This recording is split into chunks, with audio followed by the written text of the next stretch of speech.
Hello, San Angelo. In news, a grand jury declined to indict a man accused of starting a fire in San Marcos that in 2018 that killed a San Angelo woman. San Angelo Man has been indicted for robbery and kidnapping. And the NFL draft started and Cowboys made a pick. I'm James Bouligny. And I'm Tessa Koskovich. Before the news, we'll have Becca Coleman with ASU's Meyer Museum in studio, and we'll get into that interview right after these messages from Jim Bass and Carpet Tech. Save big on new and used cars and trucks at BassBunch.com. When anyone needs a new car or truck, where do they go? That's easy, BassBunch.com. What? It's BassBunch.com. Everybody knows BassBunch.com. BassBunch.com. Did I hear right? There is only one place, BassBunch.com. If you want to save a bunch of money, the only place to shop is BassBunch.com. My name is Cade Simmons. I'm the site manager here in San Angelo. What matters to our customers, I believe, is what we say is CT quality, CT experience, just making sure their needs are met, taking care of their home like it was ours. You just have to keep thinking of, it's never the wrong time to do the right thing. So just making sure you're taking care of what needs to be taken care of, and just knowing that they can rely on us, I think, matters to them a lot. Welcome back, James Bouligny here with Becca Coleman. She runs the Meyer Museum at ASU. Yes, that is true. Ms. Coleman, how are you doing today? I'm doing good. How about you? I'm doing great. We have something we want to talk about. Sure, yeah. So this week is Ceramics Week. Ceramics Week is celebrated between Angelo State University and the San Angelo Museum of Fine Arts. And I actually just found out today that that collaboration has been ongoing since 1986. So I was about one when that started. But locally, the last year or so, the Meyer Museum at Angelo State University has stepped into much more of a programming and exhibition role with the Ceramics Weekly. Okay. So this year, we actually kicked it off. We opened our new exhibit. It's called Curiosity in Motion on Wednesday evening. We have a ceramic artist that is featured in this exhibition. She's actually speaking at the symposium this afternoon. And part of that exhibit is the importance of art and science and how they kind of collaborate, work together, and emphasize each other. Right. So when you talk about art and science, a lot of kids say, yeah, I like art or I like science. There's not really a whole bunch of crossover. And that's a silly, silly thing. Even if you look at about art history, Leonardo da Vinci might have painted the Mona Lisa, but he was a scientist first. He would have been insulted if you called him an artist. Michelangelo was the same way. The way that you study, you look at nature, any of those ideas have a crossover between both of those studies. Right. So when we were getting ready to do this big step up as part of the Ceramics Week, I went to an amazing ceramic artist that actually does paleo art. So she studies prehistoric animals. Okay. And in that prehistoric study, she uses contemporary animal bones to imagine what they would have looked like thousands of years ago. So you have a specimen from the Natural History Collection at ASU that we borrowed to pair along 12 of Ariel Bowman's pieces. So there's these fantastical beasts made out of clay, and then their non-direct ancestors' bones right next to them. So you get to kind of see how the science and art collaborate within that element. All of Ariel's pieces of fantastical beasts are actually extinct animals. So they are no longer alive, and they almost it's almost like the Uncanny Valley. Okay. They all look a little fantastical with horns or fangs for the turtle, which is an old Diker deer. So it's a deer from a long, long time ago. But the study of how she looks at the anatomy is based off of George Cuvier's comparable anatomy and correlation of parts. So studying ancient animal bones to look at what they would have looked like from a long time ago, and then seeing kind of where the evolution will go. So all of her pieces are ceramic pieces paired next to the Natural History Collection. But not only do we have that, we also have a little cabinet of curiosity for Dr. Terry Maxwell. So if you went to Angelo State University in the past 40 or 50 years, or you might have just heard about him, he was a naturalist. He was a professor at Angelo State for 40 years. He actually started the Natural History collection. The very first species of bird that they prepared for that collection, number one, was prepared by him in 1970. So he was a naturalist and an illustrator. We have 12 of his illustrations that are framed that you can go through and look and see how a naturalist studies in nature and then prepares specimens for that collection. And all of this really demonstrates how far museums have come. So when we talk about historical context of museums, the very first museums you had were just rich people that collected cool things. So they would collect paintings or bones or specimens, and they would put them in a cabinet. And they would invite their other rich friends over, and they would open that cabinet and say, look at my cool things. And that's where you get Cabinet of Curiosity. So you have this whole kind of, now we can start to dissect and decide how we're going to classify collections. So you have art museums that collect art, science museum collects, natural history specimens, fossils, those things. But before then, we just put cool things together, like art and science, and studied them for the individual pieces that they were. So it's a good look at just museum theory at all. But the pieces by Ariel, the pieces by Terry are just so amazing to look at because they are all anatomically correct, but they are all so interesting in the way that they're created. Not only are those pieces on exhibit, but I worked with about 5 different student groups to bring this exhibit to life. One of the things that we did was we brought in College of Science and Engineering's STEM outreach group. They created virtual videos of things that would have happened along the geological timeline, which is 4.6 billion years, that you can actually set underneath a painted geological timeline and visit different places virtually for different virtual videos. We'll have those in the galleries all the way through October. There's different curriculum, tour guides, and activities that were created with an experimental education class that I taught informal education strategies. We also have the different invitations, posters, panels created by a graphics practicum class. Not to mention the fact that we also paired with a class, Dr. Pierce's museum theory class, to do an independent exhibition out in the Mineral and Fossil Gallery.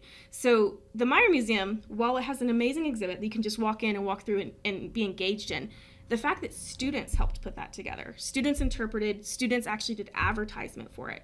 It's a teachable model of what a museum, a university museum should be, because students brought it to life. Because, objects are just objects until you breathe life into them. So really, Curiosity in Motion is a study on how the university, what the depths of the departments are, and how they can create aesthetic images for the public to enjoy. All right. Yeah. I know you walk in, you see the big dinosaur, but there is a hallway there that has all the paintings. So we actually have 1, 2, 3 galleries on the first floor, and then another one on the top floor. Now, in the mezzanine area, which is the walkway on the second floor, we also have 2 different ceramic artists that we brought in, and up until May the 19th, I believe, is when their exhibition will be showcased. And their pieces are interesting because, unlike Ariel, who creates most of her pieces by hand, these artists use 3D printers and technology to create a lot of their pieces, which is a whole thing. In the ceramic world, being able to create pieces quickly is kind of almost cheating to us painting and drawing majors. And then you add in the fact that it's designed virtually and then printed out with an extruder. Sometimes you don't even use your hands with 3D extruded pieces. Is that a cheat? Is that art? It's a great conversation to have. Exactly. I'm a movie guy. If you show me all these physical copies of movies, I'm impressed. If you show me your streaming downloads, not so impressed, not right? Impressive. See, and I think that that's everybody's opinion. I mean, gosh, in the 1920s, the United States took art to court and could not prove what art was or was not. So it's a good conversation piece to have. It's a good, overwhelming quality of different things to speak to your family, to speak to kids, to speak to students about, that just, is it a free museum that you can walk in from 10 to 5, Tuesday through Saturday, and enjoy at any time. All right. You said there's a symposium going on tonight? Yeah, so symposium is happening this afternoon at Angelo State University. The exhibit opening at San Angelo Museum of Fine Arts happens this evening. There are also other galleries along and around Sanfa, the Coop Gallery, also Gallery Verde, and then Watson Wonderbox will also have exhibit openings. All of those are walkable. So you can start out at Sanfa, walk a couple feet up the hill, get to 2 or 3 other galleries, see some more ceramic works, and then journey over to Old Town to see Watson Wonderbox. All of those things happen this 1 week. So there's a lot of art, a lot of stuff going on. Ceramic Week happens every year. One is a competition year, one is an invitation year. So this is an invitation year. And that tends to bring a lot of people to San Angelo, which is what we want to do. So it is a well-timed visit to San Angelo to come and see Ceramics Week. All right. And then just about the Meyer Museum, you said they're kind of going through a second bit. You kind of expand a little bit. Yes. And so we actually have 2 different builds going on right now. One of them is an additional gallery for the Meyer Museum that's being built on the west side of the museum. And then on the south side of the museum, we actually have a event space that can be rented out for weddings or receptions. I plan to use it for workshops and for camps and programs because I think it's just smart to hold things like that inside of a learn space like the museum. Right. I think that's just a good idea in general. But those expansions should be complete around October or November of this next year. All right. So that means that we can have even more things inside the museum. All right. Yeah. And then my museum is free to get in. Absolutely. 10 to 5, Tuesday through Saturday. It is free entry. We usually change things up, whether they're Kids Cave activities or tours or other programs, just to keep it fresh and ongoing. We post a lot on social media about new things that are coming up, but it's never a boring place to visit. Absolutely, it's not. I went by there when it first opened. It's almost overwhelming walking. Yes, absolutely. And I think that one of the things about Curiosity in Motion is I spent months and months researching and coming up with activities, tours, videos that are embedded in the panels. You can visit that thing 7 to 8 times and still not get all the information that you could see or learn something new every single time. And that's what museums should do. They should stimulate you to come back. I want you to come back over and over and over again to enjoy not just the same pieces, but enjoy different things that happen that change those pieces in your perspective. All right. Well, Ms. Coleman, did we miss anything? I think we got it. All right. Well, I appreciate you coming by today. Yes. Thank you for having me. Yes, ma'am. Back to you guys. In news today, a Hayes County grand jury has declined to indict 31-year-old Jacoby Ferguson, who was accused of starting the fire at a Santa Marcos apartment complex that claimed the lives of 5 people, including Michelle Fizel. Around 4:30 a.m. on July 20, 2018, a mattress in a breezeway at the iconic Village Apartments near Texas State University was ignited and the building caught fire while residents slept. Ferguson was accused of setting the mattress on fire, and now a grand jury did not find sufficient evidence to convict. Zachary Sutterfeld of San Angelo survived but suffered a traumatic brain injury and severe burns to 70% of his body. Go ahead and read the full story on SanAngeloLive.com. I cannot believe that they don't think there was enough evidence for that. In 2018, I remember when it happened, and it made big news here in San Angelo. It was huge. I was in high school at the time, and they were selling T-shirts to, support Zach, and because Haley, that was his girlfriend. And I didn't know that. Yeah, no, I remember when it happened. It was they had really just graduated from Central. They had just graduated high school. Sticking to crime, Tom Green County grand jury indicted Daniel Battelle on 2 counts of aggravated robbery and aggravated kidnapping with a deadly weapon. Battelle is accused of attacking 2 people in their apartment, forcing them into a vehicle to retrieve a cat. Battelle also allegedly robbed the couple as well. Battelle was arrested on January 29th of this year and is still an inmate at the Tom Green County Jail. And the NFL draft began last night. The Dallas Cowboys selected Tyler Booker, a guard out of Alabama, with the 12th overall pick.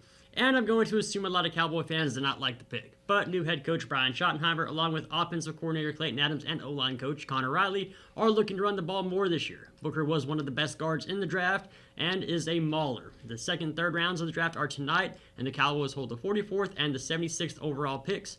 Players available include both Ohio State running backs Travion Henderson and Quinshawn Judkins, Missouri's wide receiver Luther Burden, Arkansas edge Landon Jackson, and please do not let Jerry Jones make this pick, as Deion Sanders' son, Shedeur Sanders, is still on the board as well. Spoken as a true Cowboys fan.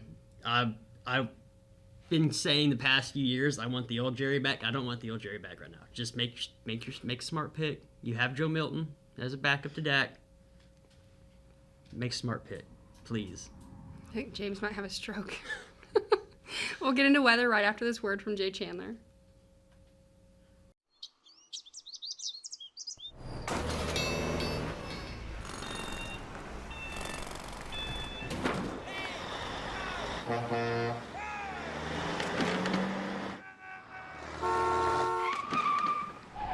It's hard to believe how reckless some people can be and how hard they fight against real victims. You need a partner who consistently beats the giants and who will never, ever flinch.